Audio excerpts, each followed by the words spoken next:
Greetings and welcome to Growth Hacking Secrets. I'm your host Mohammed Siddique from Atlanta, Georgia, and the co-author of New Success Secrets available on Amazon. On this episode, we have a special guest, Steve Benson. Steve is a CEO of Badger Maps, automating busy work for outside Salesforce to save 10 hours a week. Please join me to give a warm welcome to our guest, Steve Benson. Steve, welcome. Thanks for having me. I'm really excited to be here. Feeling is mutual. Let me start with this. Where were you? What happened? Who are you surrounded with that inspired you to do what you do today? Well, I think I grew up in Chicago, and then I came out to California when I was right after college, when I was about 22, and I got involved in technology then, and became really passionate about technology companies. At the time, Google was a new concept, and so eventually I went back to business school, and then worked at Google for a while. And then I started Badger Maps about 10 years ago, and I've been growing that company and leading that company ever since. I'm just curious. Are you using Google Maps inside, or is it integration, or you have everything is on your own? Something. Yes, we Badger Maps uses Google Maps as our map tiles. So when you're looking at it on your phone or on your computer, one of the things that you'll see in Badger obviously is a map, and the salesperson's customers are on top of that map. But the actual map, we don't have our own cars that drive around and map the world. We're just able to use the Google Maps API that they provide. What are the top three reasons why do people fail? Um, People fail. I think not working hard enough. Just not being committed, and I think surrounding themselves with the wrong team is a common error, um, and not playing to their strengths. I think is a big reason why people fail is they try to do everything. So they try to be the head engineer and the lead of sales and the CFO all together, and it's better to focus on what you're good at and then let other people that are on your team be good at what they're going to be good at. What is your greatest failure story? What did you learn, and how did you recover from it? Well, I'd say that my greatest failure story is actually probably related to COVID. The when COVID hit, so because we we're a company that makes a piece of software for field salespeople, outside salespeople, so that means they go and meet with their customers face to face. Um, because we make a piece of software for that group of people, and that group of people really couldn't do their jobs during COVID. We lost a ton of our customers and a ton of revenue, um, and we had some money in the bank, but not enough money to get us through the entire time of COVID, as it dragged on, and so what I ended up doing was lowering the entire teams, and we have about 70 employees. I lowered everyone's salary by 25%, and and that created a ton of hardship for a lot of people, and it was bad for morale, bad for the company, and then after that, we just kind of put our put our heads down, found slightly different types of customers that were still available and were still working during COVID, sold our product to them, kept revenue from dropping much more. So revenue never dropped again after about May of 2020, but we were flat for a while. And then in early 2021, we were able to start growing again. And then just last month, actually, so now it's July, just last month, I was able to bring salaries back for the entire team to their original levels. What did you learn? Um, I learned that, well, I guess I learned many things, but probably the most important thing was that you can get through anything if you communicate with the team around you, and keep do what you can to keep people's spirits high and keep things moving forward under all all circumstances. Just keep one foot in front of the other, and there wasn't a ton that we could do about the situation, but and like it wasn't going to be pretty no matter what we did. But we just kept putting one foot in front of the other, kept working hard, and kept the team on task. And and if you do that, um, I guess I learned that you can get through anything. How did you recover from it? Well, like I said, we were able to bring salaries back to their full levels. So it's been a full recovery. We're still a little smaller than we were when before COVID happened, but in terms of revenue, but not much. I mean, we were making, almost 4.5 million before that, before COVID, and now we're making just above four. So we're close. It's like when ship is falling, how do you keep the spirit high in this case? Because it's a longer duration was very long. It was not a sustainable one for many of us. Yeah, absolutely. I mean, so I think you can't communicate too much in a difficult time like this. So you can't over communicate. I try to I try to lead with a lot of transparency, um, letting people know where things were at, where we needed to get them to, what the how long we could be at where things were at, kind of running at an unsustainable level with money with the bank account dropping, um, and kind of made sure every team knows what they're doing, and that people can have confidence that if we and they can feel good that if we are able to overcome this, that everything will be fine, and that as long as they're able to stay on task, everything's going to be fine, and they can count on their team members, um, to have everyone do their role to keep things together. And not everyone believed me. I mean, some people left the company, and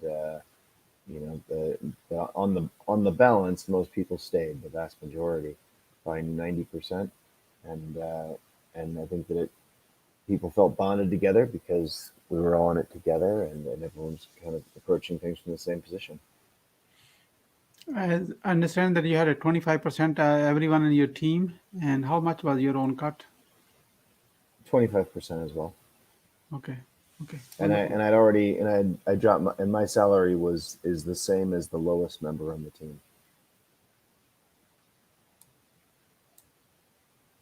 Thank you for sharing all this. What are your top three success secrets that others can model from? Um, I think first, be curious.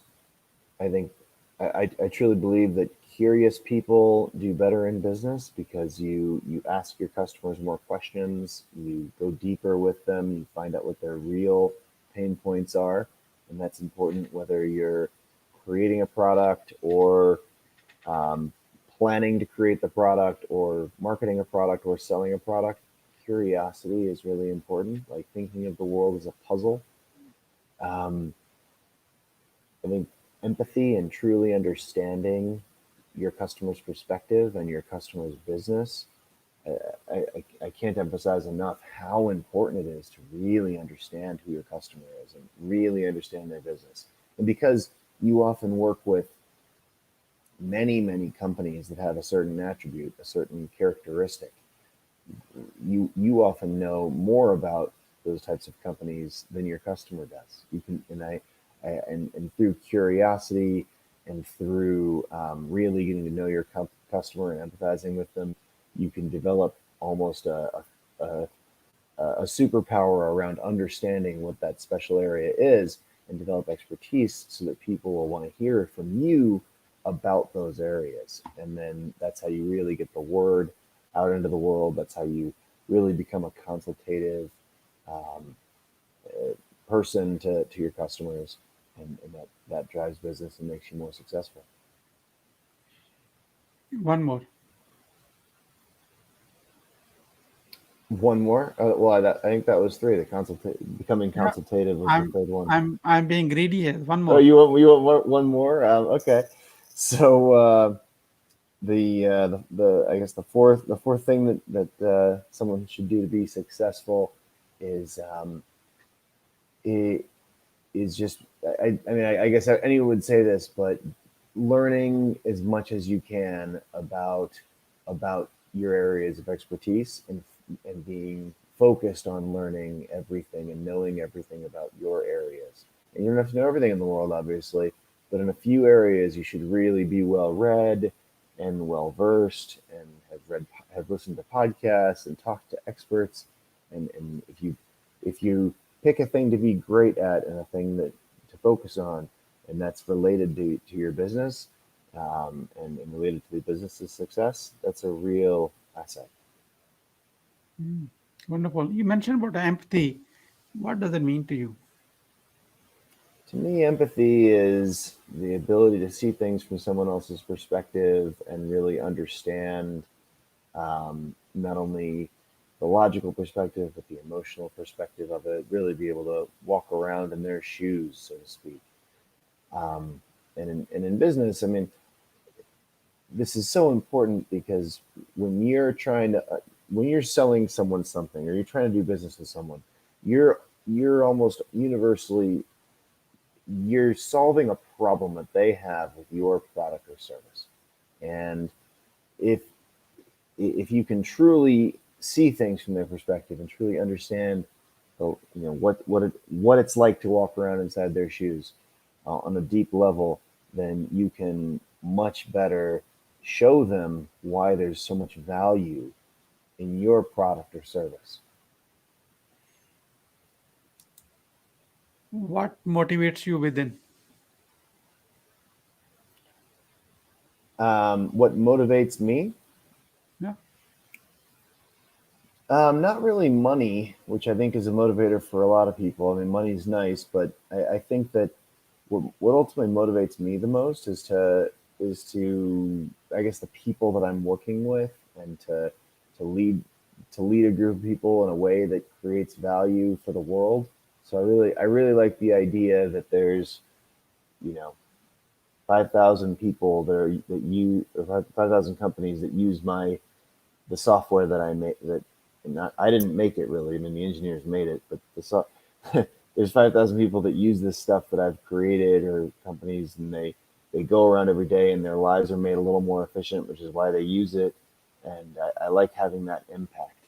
So I think I like having an impact on customers. I like having an impact on a positive impact on my employees' lives, and really helping them develop their careers and become the best that they can be.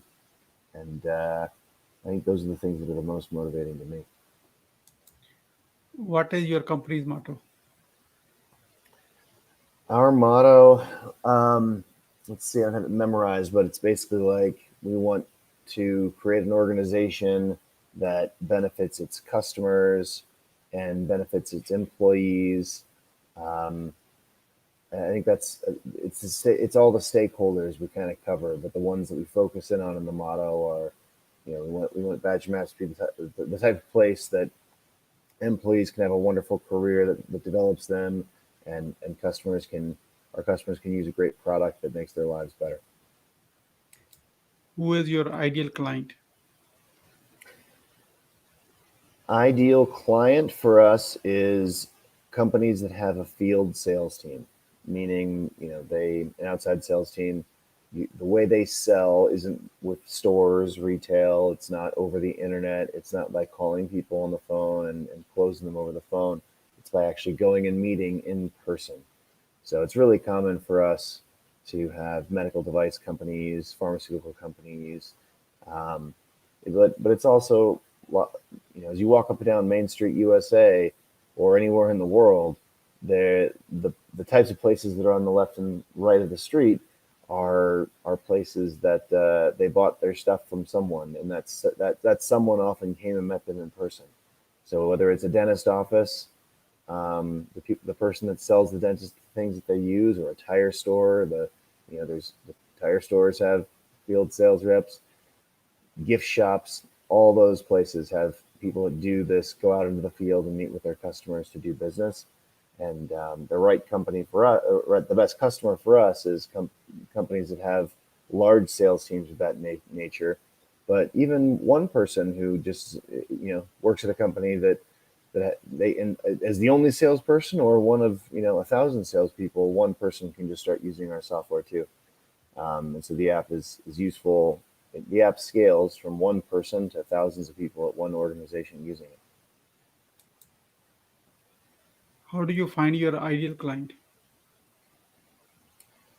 We tend to look at industries that we know have lots of people like this, and then we look at the companies in those industries. So, um, for example, medical devices is a great industry for us. So we just know that because we have lots of people already using the product. And early on, we just were able to identify by just talking to companies and learning about their industry that, oh, they do have a bunch of field salespeople. Um, but today, like, you know, pet food is a great industry for us, right? Pet food, a lot of it gets sold with inside salespeople to pet food stores, and pet food is a $60 billion a year industry, and so we can go to a pet food store and see all the brands on the shelf, and we can write them all down, and then we can call up the right person at that company. We can email them, we can let them know that we're here, and that's that. So reaching out to them is and we can figure out exactly who they are, like who is the sales operations person at this pet food company. We can figure that out by looking them up on LinkedIn. How do you engage your ideal client? So yeah, and in terms of engagement, we look them up on LinkedIn, like I mentioned, and then we can call them, we can send them an email, we can email them, um, and that's kind of the direct engagement. A lot of our leads, though, a lot of our customers come from not, I guess throwing spears. That's or shooting people down, but with targets, but actually weaving nets and creating content. We do a ton of work with SEO, and we do a bunch of advertising, and and try to be available. So if someone starts describing problems that a person may have if they are in outside sales, we try to have things that show up on the web and lead them to us. So we create great content that's valuable to them. We have a mailing list, things like that. What are your well defined products or services?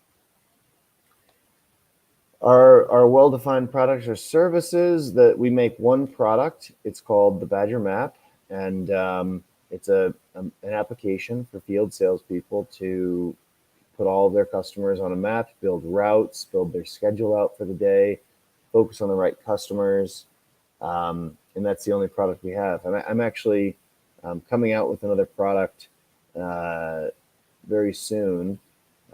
Within a month, actually, it should be done and released in beta, where we're going to be. It's a training tool for field salespeople and other types of salespeople, but it's like curated videos.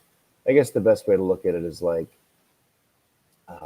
masterclass, but for just field salespeople, or you know, a video based learning tool for field salespeople, where we have on the some of the best sales trainers in the business, and have them put their videos on this tool, and then it's people can look over the videos like they could on Netflix, but then they're all about training salespeople. Why someone should buy from you? People buy from us because we help them in a couple ways. We help them save a ton of time, about 10 hours every single week. And then if salespeople can save a bunch of time, they can make a bunch more money, um, from just because they can use that time towards productive activities. So not only does it help you, if you use this tool, this product, you're able to focus on the best customers that you're gonna, and make sure you're interacting with them at the appropriate cadence to close more business. But we also just keep you out of traffic, keep you, if you're going to visit 50 customers this week, we're going to make sure you do it driving the least and spending the most time in front of your customers. And we're going to make you more on time, more if you have a better plan. If you have a tighter schedule, make sure you're home for dinner so your spouse doesn't get angry with you. Having a better plan keeps you on time as you drive less and seeing the best customers more. And those things add up to being more successful. How do you crush your competition? Well, Salesforce actually bought my biggest competitor already for $250 million right before COVID, and so they that makes them hard to crush and easy to crush. They're now they're now called Salesforce Maps, and they're just but they're the good thing about Salesforce buying them is you can only use them if you have Salesforce now. Um, the bad thing about that is within the Salesforce ecosystem, which is probably 20% of my potential customers, they have a really big advantage just because people just assume Salesforce Maps is going to be the best mapping product if you have Salesforce, because of the brand obviously and because it seems to be the one that they've chosen. But so that's my biggest competitor. I have a couple other small competitors that the way I crush them is really I get people to try both products. I think our product is just a lot better than the other competitors. The one that Salesforce bought is actually very good. And I'd say, we're better at some things. They're better at some things just from different choices that we've made, but both are very solid products. Other competitors are really the best thing to do is get people to um, just try out the product because they the they're similar looking if you just look at the wrapping paper or look at the website, but if you can get them to actually try the product out, experiment with it, then they'll choose us every time. How do you So deliver to five? to summarize that, I crushed the competition with free trials.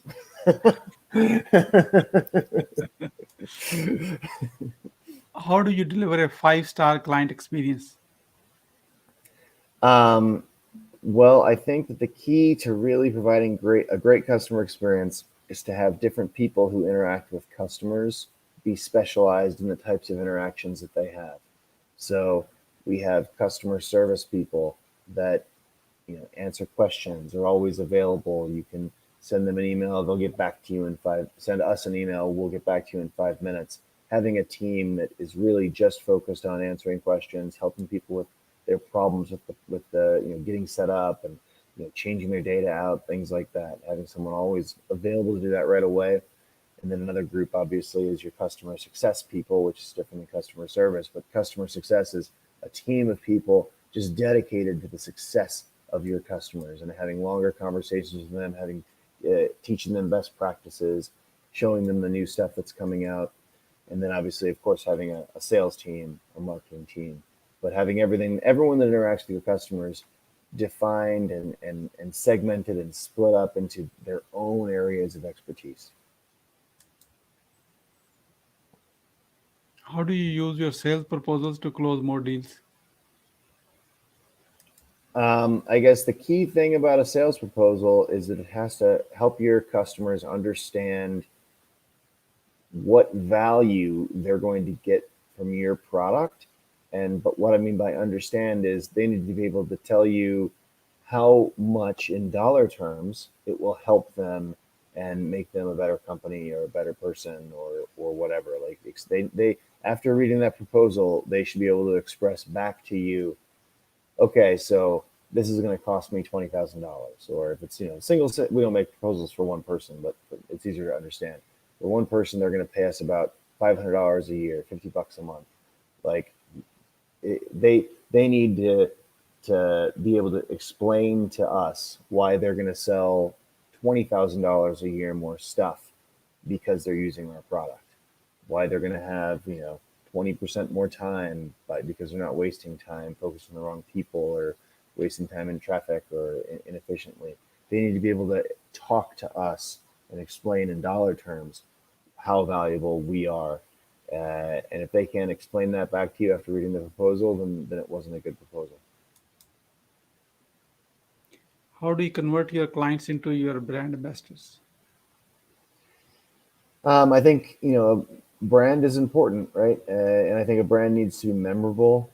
I think I chose a name that I think is pretty memorable. I like animals, I like nouns in general, and I think people remember that. But ultimately, if you want to have something that's easy to remember and sticky in people's minds, in our case, Badger Maps, it just sticks in the mind because it's like Task Rabbit. Why is that? What are you doing? You're doing tasks. How are you doing them? Like a rabbit. Badgers are aggressive animals, and most salespeople would know what they were, and so and salespeople are kind of badgery, so they make that association and it sticks with them, and ultimately, so you have to be memorable first. Second, you need to provide a fantastic service, and if people are really happy with your service, they'll turn around and tell other people who are like them, who they tend to know people that are like them. Most of our business actually comes from referrals. And if you make people really happy and you make them really successful, they will tell other people who are similar, who also would need it, about the product or service. How do you handle an angry client? An angry client, um, I guess you truly understand what's making them so angry. Usually it's that they can't get the product to work for them for some frustrating reason, and technology can be frustrating. Um, but you have to have someone who can answer their questions when and how they need them answered. And so we've really invested a lot in our customer support and customer service infrastructure at the company. Um, and I think it's a worthy investment because you can take a bunch of angry customers and make them into happy customers if you just walk them through how to use it, show them how to get set up, that you figure out what the problems are. Like if you go to our website, there's 100 little tiny videos, a Q&A page under the support page, and we can direct people to that. And any question they can ask, they'll take and type their question or their topic into the box, a search box, and it'll give them a little video and a little explanation of how to do the thing, so they can find that themselves. They can also just write us an email, and we'll send them that link. We'll explain to them how to do the thing they want to do, or we'll just do it for them. But being I guess that's really the key. We are about to move into lightning round. That means quick question and quick answer. Are you ready? I'm ready. What are you grateful for today? Today, I'm grateful for coffee. I'm also grateful for the people around me that I learn from and I work hard with every day. The team that I work for. How do you start your day? I start my day with work, really. So I especially in coronavirus times, I wake up and I just get right. I make coffee and I get right to work. And I think that early time in the morning is some of my most efficient time and most my where I have the best ideas and I think really clearly and get a bunch of stuff done and clear it off my plate so that I can keep going for the rest of the day. How young are you? I am 43 years young. Steve, you are not 43, you are 18 years old with 25 years experience. That's right. That's right. What you want to do when you grow up? Well, I am grown up, and this is what I want to do. I like leading teams of people to solve problems, and especially if the problems I solve are annoying, and if solved, make the world a better place. I that's what I like to do. I don't have another thing around the corner that I'm really trying to do. This is what I want to do. What are your plan to achieve your goal?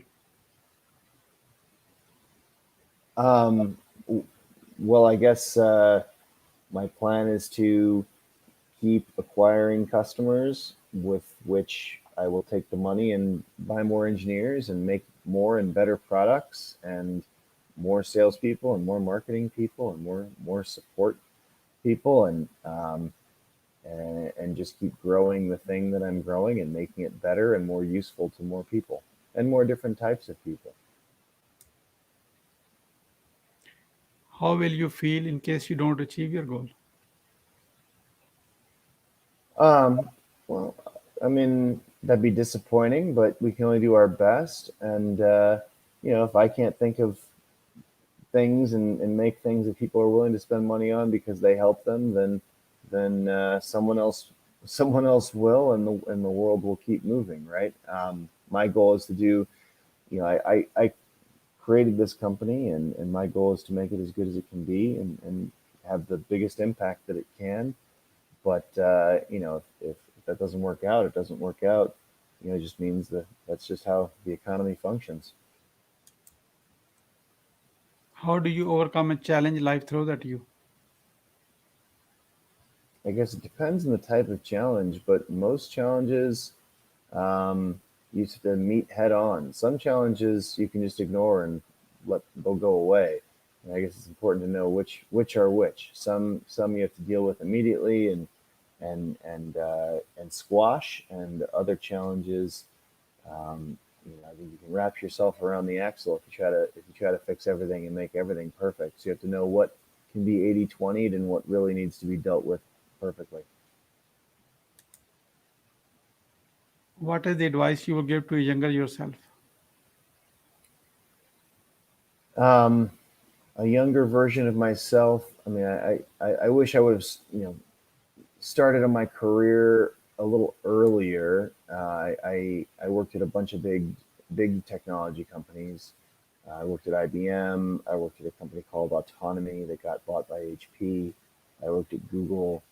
I guess I wish that I had spent less time at those big companies and more time um, creating things that the world needed that I could lead.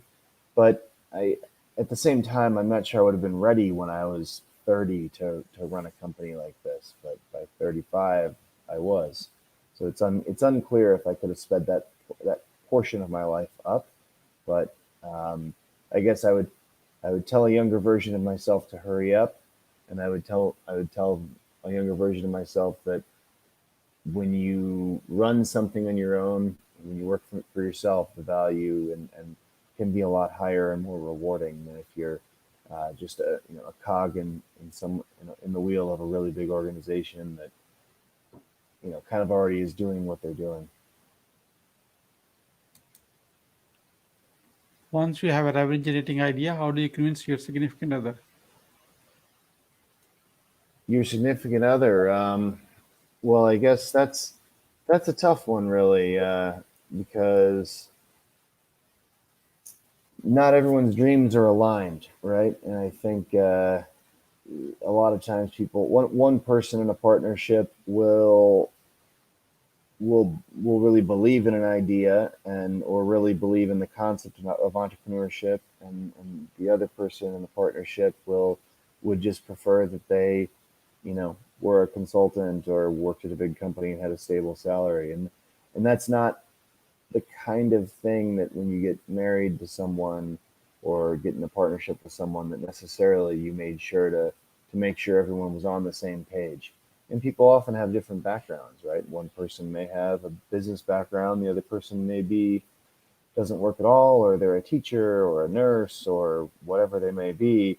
They don't really understand necessarily what you do. And I think that a lot of challenges in relationships can come from that. I think, you know, and this isn't just with business, but with lots of things, people just come with different perspectives. And I think it's really important in relationships to respect the other person's perspective and let them live the life that they want to live. If you want the relationship to live, to make it for the long term, you have to let them pursue their dreams and live the life that they want to live, and you're in it together for a lot of things, which is hard, especially with economics. And the family money comes from somewhere, so it affect your decisions affect people and affect the other person especially.